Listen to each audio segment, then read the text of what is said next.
मित्रों नमस्कार। मैं हूं आपका दोस्त डॉक्टर अनिल अग्रवाल। शादीशुदा महिला का एक सपना होता है कि वह भी माँ बने, और माँ बनना एक बहुत ही सुखद पहलू होता है। लेकिन प्रेगनेंसी टाइम के अंदर, मतलब जब वो गर्भवती होती है, तो वो समय पूरा उसका ठीक ठाक से निकल जाए, ये भी एक बहुत ज़रूरी काम होता है। लेकिन कई बार कुछ महिलाओं को प्रेगनेंसी के दौरान में हार्ट डिसीज हो जाती है, तो ऐसे महिलाओं के लिए उसको मैनेज करना बड़ा ही कॉम्प्लिकेटेड प्रॉब्लम वाली बात होती है। और ख़ास तौर पे सेकंड हाफ प्रेगनेंसी के अंदर, क्योंकि उस वक्त ब्लड वॉल्यूम जो है हमारे शरीर का, वो करीब 25% बढ़ जाता है, मतलब गर्भवती महिलाओं का। और फिर जो कार्डिक आउटपुट होता है वो भी बढ़ जाता है, वो भी करीब 25% के करीब बढ़ जाता है, जिससे हार्ट के ऊपर लोड पड़ता है। और जब हार्ट पे लोड पड़ता है तो हार्ट थोड़ा सा हल्का सा एनलार्ज भी हो जाता है। और ये बड़ा वॉल्यूम की वजह से गर्भवती महिला को सांस में दिक्कत होती है, मतलब उसकी सांस फूलती है, पैरों में सूजन आ जाती है, और ये सारी परेशानियां उसकी बढ़ती रहती है। और इसका कारण होता है क्योंकि उसका ब्लड वॉल्यूम ज़्यादा हो जाता है, और उसकी वजह से फिर हार्ट पे और सर्कुलेशन जो है वो भी बढ़ जाता है।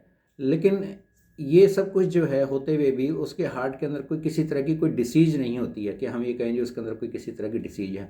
हाँ, कुछ महिलाओं को अगर हार्ट डिसीज़ वास्तव में प्रेगनेंसी के अंदर हुई है, तो उसके पीछे कारण होता है कि उस महिला को गर्भवती होने से पहले पहले कभी रूमेटिक फीवर रहा होगा, या उसके जो हार्ट के अंदर माइट्रल वॉल्व होती है उसके अंदर स्टेनोसिस होगा।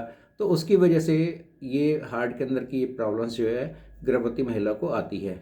और उसके लिए सबसे सेफ गार्ड यही होता है, सबसे बढ़िया, कि उस वक्त महिला को अपना एक रिपीटेड डॉक्टर, किसी गायनेकोलॉजिस्ट के साथ में रहे, और उससे अपना क्लोज ऑब्जर्वेशन के अंदर रहे, और रेगुलर चेकअप करवाते रहें, और ज़्यादा से ज़्यादा वो बेड रेस्ट करें, और साथ में घर के अंदर कोई ना कोई ऐसा हेल्प करने वाला भी हो जिससे कि उसको घर के कामों के अंदर हेल्प मिले और उसे काम कम से कम करना पड़े। और क्योंकि इस वक्त जो है बॉडी के अंदर जो है साल्ट भी जो है वो बढ़ जाता है, जिसकी वजह से एडिमा होता है, तो वो साल्ट भी जो है, मतलब नमक, वो थोड़ा कम खाए, जिससे कि वो फिर वो ठीक रह पाएगी। अगर उस वक्त उसको कोई रेस्पिरेटरी प्रॉब्लम हो जाती है, मतलब खांसी हो जाती है, कोई और चेस्ट का इन्फेक्शन होता है, तो उसका फ़ौरन ही इलाज होना चाहिए, नहीं तो फिर हार्ट के अंदर भी कुछ कॉम्प्लिकेशंस आ सकती हैं। और ख़ास तौर पे गर्भवती महिला को 7वें और 8वें महीने के अंदर ज़्यादा खतरा होता है, तो उन दिनों में तो बिल्कुल ही एहतियात रखनी चाहिए। और डिलीवरी के बाद भी 1-2 दिन तक उसको काफ़ी इस बात के लिए खतरा रहता है, तो वो 2 दिन भी उसके लिए बहुत इंपॉर्टेंट होते हैं, जिनके ऊपर उसको अवश्य ध्यान देना चाहिए। और जब उसको अच्छी केयर मिलेगी, अच्छी अटेंशन मिलेगी, तो फिर उसको कोई दिक्कत नहीं होगी। और उसकी गर्भवती महिला का गर्भ पूरा अपना 9 महीने पूरे करके जब बच्चा सुंदर सा पैदा होगा, तो फिर वो महिला खुश हो जाएगी, और किसी को, ना तो बच्चे को ना ही माँ को, किसी तरह की दिक्कत आ पाएगी, अगर इन थोड़ी सी बातों का ध्यान रखेंगे। आज मैं अपनी वाणी को यहीं विराम देता हूँ, कल फिर मिलेंगे। धन्यवाद आप सभी का।